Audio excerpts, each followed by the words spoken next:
안녕하세요. 지연아 검색을 부탁해의 정지연입니다. 꽃샘추위가 찾아오긴 했지만 길가 곳곳 꽃망울을 터뜨린 봄꽃들을 보면서 벌써 봄이 성큼 왔음을 느낄 수 있었던 3월 넷째 주 잘 보내셨나요? 이번 주도 어김없이 크고 작은 다양한 소식들이 검색어에 오르내렸는데요. 한 주 동안 있었던 핫토픽, 그중에서도 여러분이 궁금해하실 검색어를 모아봤습니다.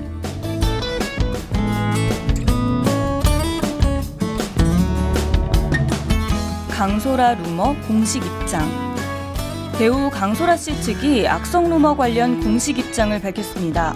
강소라 씨의 소속사 윌 엔터테인먼트는 오늘 최근 온라인 및 SNS, 메신저 어플리케이션을 중심으로 유포된 배우 강소라 씨의 악성 루머와 관련 당사의 공식 입장을 전해드린다고 말문을 열었습니다.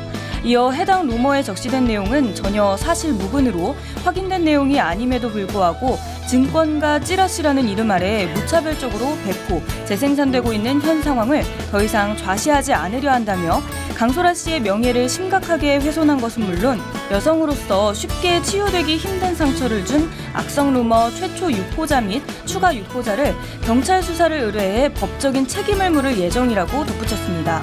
해당 글의 마지막에는 루머를 추가로 유포하거나 재생산하는 행위에 대해서도 어떠한 협의나 선처 없이 강경한 대응으로 일관할 것이라고 못 박았네요.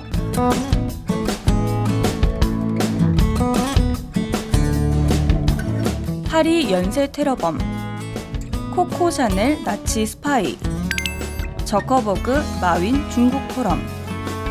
페이스북 창업자이자 최고 경영자 마크 저커버그와 중국 알리바바 그룹의 마윈 회장이 인공지능 AI가 단기간에 인류를 앞서지 못할 것이라고 한 목소리를 냈습니다.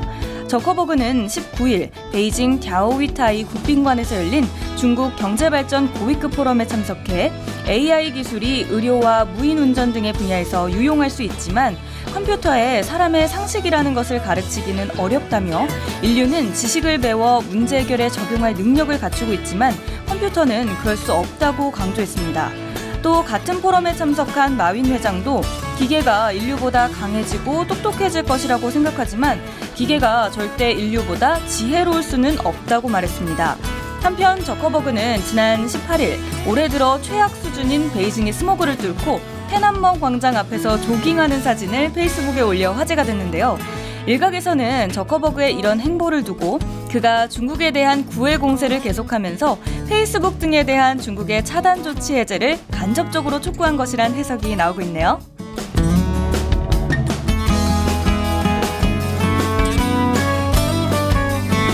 클로이 모레츠, 심영래 디워2, 서울시 공무원 원서 접수, 암 예방의 날.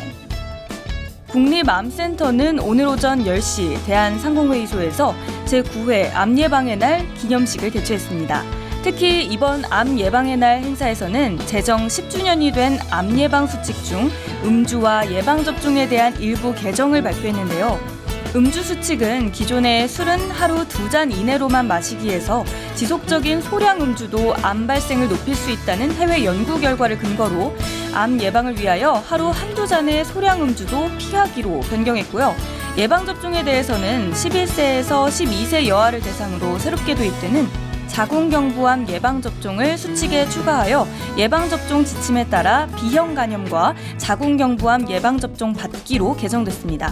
이외에도 보건복지부가 발표한 암 예방수칙에는 담배를 피우지 말고 남이 피우는 담배 연기도 피하기, 음식을 짜지 않게 먹고 탄 음식 먹지 않기, 주 5회 이상 하루 30분 이상 땀이 날 정도로 걷거나 운동하기, 암 조기 검진 지침에 따라 검진을 빠짐없이 받기 등이 포함되어 있네요.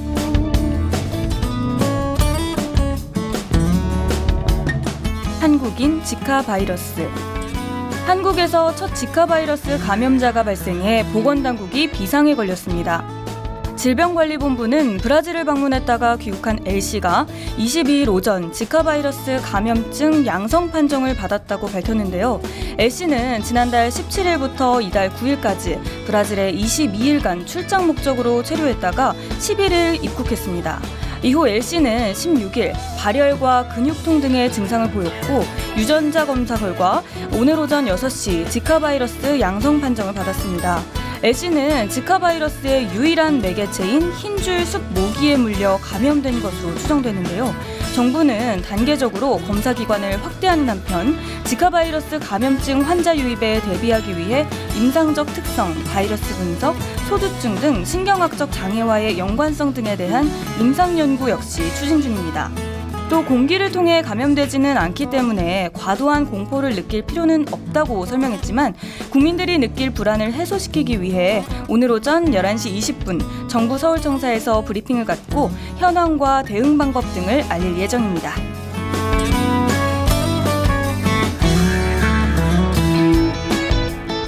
빅토리아 베컴, 설현 포옹 논란, 오바마 카스트로.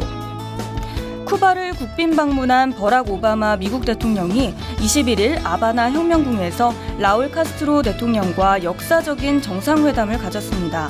오바마 대통령과 카스트로 대통령은 2013년 남아프리카 공화국에서 넬슨 만델라 전 대통령의 영결식 때 만난 바 있지만 미국 대통령이 쿠바를 방문해 정상회담을 하는 것은 88년 만이었는데요. 이 정상회담은 반세기 넘게 이어져 온 냉전된 대립을 청산하고 새로운 실용주의 관계를 이어가자는 상징적인 의미가 더해진 자리였습니다. 두 정상은 이 자리에서 2014년 12월 양국 국교 정상화 이후 진행해온 정상화 추진 후속 작업들을 점검하고 양국 관계에서 풀어야 할 현안들에 대해 의견을 교환했습니다. 하지만 과거 대쿠바 봉쇄 정책의 핵심인 금수조치 해제와 관타나모 미 해군기지 반환, 쿠바의 정치 민주화와 인권 문제를 놓고 입장차를 좁히는 데는 실패했습니다.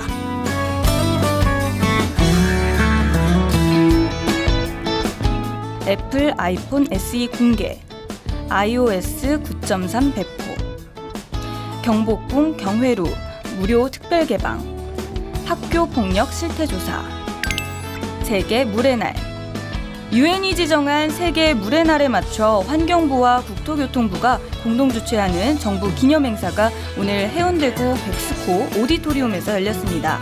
세계 물의 날은 물의 소중함을 알리고 물 문제 해결에 전 세계 동참을 호소하기 위해 1992년 브라질 리우 환경회의에서 매년 3월 22일로 지정 선포했는데요. 우리나라는 1995년부터 정부 차원의 기념행사를 실시해왔습니다. 올해 세계 물의 날 주제는 물과 일자리라고 하는데요. 물산업 육성을 통한 일자리 창출과 물이 가진 경제적 가치의 중요성을 부각하기 위해 오는 24일까지 진행되는 2016 워터코리아 행사와 연계해 열린다고 하네요. 부산뿐 아니라 전국에서도 이날을 기념하는 행사가 개최됩니다. 711개 기관이 총 17만 5천 명이 참여하는 기념식 학술대회, 사진전, 생태탐방, 하천 정화 활동과 체험 행사 등이 각지에서 진행된다고 하네요.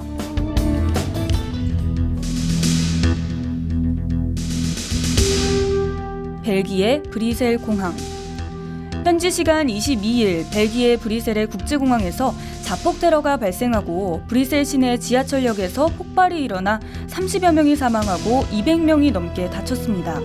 벨기에 연방경찰은 브뤼셀 공항 폭발이 자살폭탄 테러에 의한 것이라고 발표했는데요.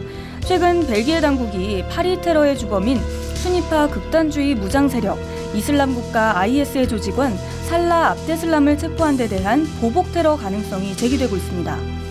현지 언론에 따르면 이날 오전 8시께 브뤼셀 자벤텀 국제공항 출국장에서 두 차례의 커다란 폭발음이 울리고 연기가 피어올랐다고 하는데요. 지하철 폭탄 공격으로 20명가량이 숨지고 106명이 다쳤고 공항 자폭 테러로는 14명이 목숨을 잃고 96명이 다쳤다고 하네요. 특히 폭탄 공격이 있었던 지하철 말베이크역은 유럽연합 EU본부 부근에 위치한 지하철역이었는데요. 유럽연합 28개 회원국 정상들과 EU기구 수장들은 벨기에 브뤼셀 테러에 대해 개방된 민주주의 사회에 대한 공격이라고 규탄했습니다. 이들은 EU 및 회원국들은 벨기에와 강력히 연대하고 있고 힘을 합쳐 모든 수단을 동원해 이런 위협에 대응할 것이라며 테러 대응 연대 의지를 강조했습니다. 한편 프랑스 파리시는 브뤼셀 테러 희생자를 추모하고 연대의 뜻을 표하고자 이날 저녁 에펠탑을 벨기에 국기색으로 밝히기로 했습니다.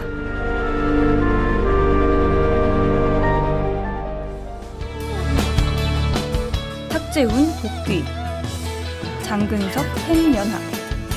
FNC 악플러 고소. 대림산업 이해욱 부회장 갑질 논란. 건설업계 처음으로 3세로의 경영 승계가 이뤄진 대림산업이 이해욱 부회장의 갑질 논란에 휩싸였습니다. 22일 대림산업 이해욱 부회장의 운전기사였던 A씨는 한 매체를 통해 이 부회장의 갑질에 대해 폭로했는데요. A씨는 이 부회장이 자신에게 미동도 느끼지 못할 정도의 출발과 정지를 강요했고, 그러면서 앞차와의 간격 유지가 마음에 들지 않으면 온갖 욕설을 쏟아부었다고 주장한 것으로 전해졌습니다. 특히 그는 운전기사에게 자신과 눈을 마주치지 못하도록 룸미러를 돌려놓게 하고는 양쪽 사이드미러마저도 접은 채 운전하도록 지시하는 등 위험천만한 요구를 일삼았다고 하네요. 또 다른 운전기사는 이 부회장에게 직접 맞은 적이 있다고 털어놓기도 했고요. 그러나 대림산업 측은 이런 의혹에 대해 사실관계를 파악하고 있다면서 당장 공식 입장을 내놓지는 않고 있네요.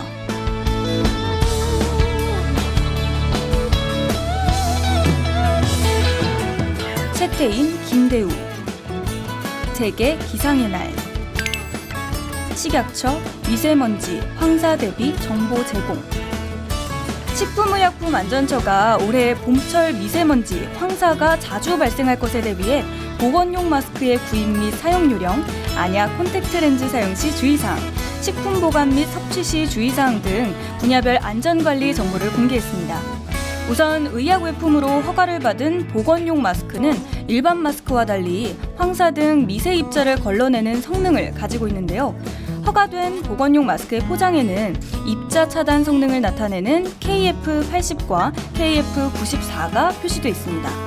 KF80은 평균 0.6 마이크로그램 크기의 미세 입자를 80% 이상 걸러낼 수 있고, KF94는 평균 0.4 마이크로그램 크기의 입자를 94% 이상 걸러낼 수 있다는 표시인데요. 반드시 이 표시를 확인하시고 구입하시는 것이 좋겠죠? 또 사용 후 세탁을 하며 모양이 변형되어 기능을 유지할 수 없고 오히려 먼지나 세균에 오염될 수 있으니까 세탁 재사용은 금물입니다. 또 황사나 미세먼지 때문에 눈이 따갑거나 이물감이 느껴지면 눈을 비비지 말고 인공 눈물 또는 세안액을 사용해야 하는데요. 안약을 사용하기 전에는 반드시 손을 깨끗이 씻고 안약 용기의 끝이 눈꺼풀이나 속눈썹에 닿으면 오염될 수 있으니까 주의해야 합니다. 콘택트 렌즈 역시 미세먼지나 황사철에는 8시간 이상의 장시간 착용을 피하고 렌즈 소독 및 세정 관리를 보다 철저히 해주셔야 하고요. 마지막으로 식품 보관 및 섭취 시 주의사항인데요. 포장되지 않은 식재료를 보관할 때는 플라스틱 봉투 혹은 덮개가 있는 위생용기에 밀봉하여 보관하고 메주나 건고추, 시래기 같은 자연 건조식품도 오염되지 않도록 포장하거나 밀폐된 장소에 보관해야 합니다. 식품을 조리 섭취할 때도 미세먼지가 주방에 들어오지 못하도록 창문을 닫은 후에 조리해야 한다네요.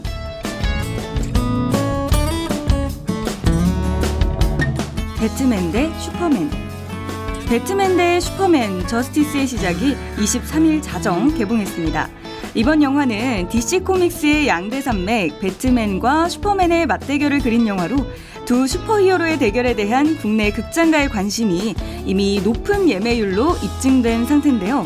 제작비 2억 5천만 달러가 들어간 영화답게 배트맨 대 슈퍼맨은 151분의 러닝타임 동안 한시도 눈 돌릴 틈을 주지 않는다고 합니다.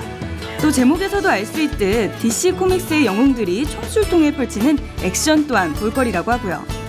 영화 300을 연출했던 잭 스나이더 감독은 이번 영화를 통해 정의란 무엇인가 라는 철학적 질문을 던지면서도 할리우드 기술력을 한껏 뽐내며 현란한 액션 장면을 연출했는데요.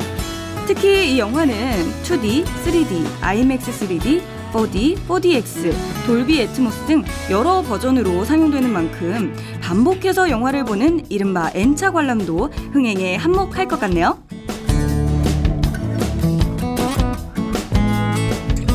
라디오스타 이성경. 태후 시청률. SNS 우울증.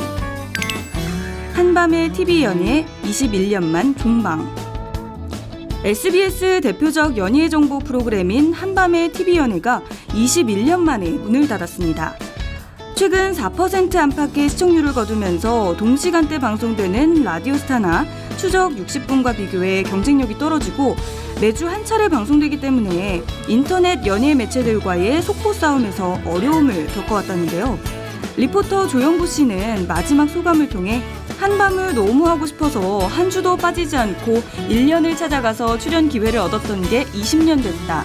처음 강수지 씨 인터뷰로 나갔을 때 너무 떨렸고 지금도 많이 떨린다면서 그동안 함께해준 스타, 시청자에게 감사 인사를 전했습니다. 한편 한밤의 후속 프로그램으로는 지난 설 연휴 기간 파일럿 프로그램으로 방송됐던 신의 목소리가 정규 편성된다고 하네요.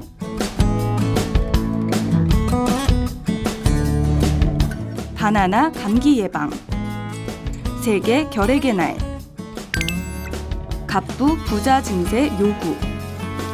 미국 뉴욕주의 갑부 40여 명이 주지사와 주의회에 이른바 상위 1% 부유세를 부과해달라는 청원서를 냈다는 소식입니다.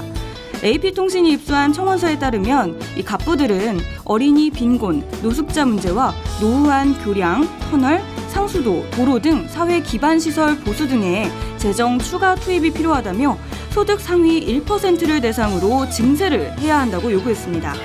또 이들은 청원서에서 우리 주의 경제적 발전에 기여하고 이들을 본 뉴요커로서 우리는 우리의 공정한 몫을 부담할 능력과 책임이 있다고 밝혔습니다. 청원서에 서명한 갑부들 중에는 월트 디즈니의 손녀 아비게일 디즈니와 록펠러 가문의 5대 손인 스티븐 C. 록펠러 등이 포함됐다네요. 이번 한 주도 다양한 소식들이 여러분의 눈과 귀를 사로잡았었네요. 3월 마지막 주이자 4월이 시작되는 다음 주에는 또 어떤 일들이 기다리고 있을까요? 그럼 다음 주에 다시 만나요.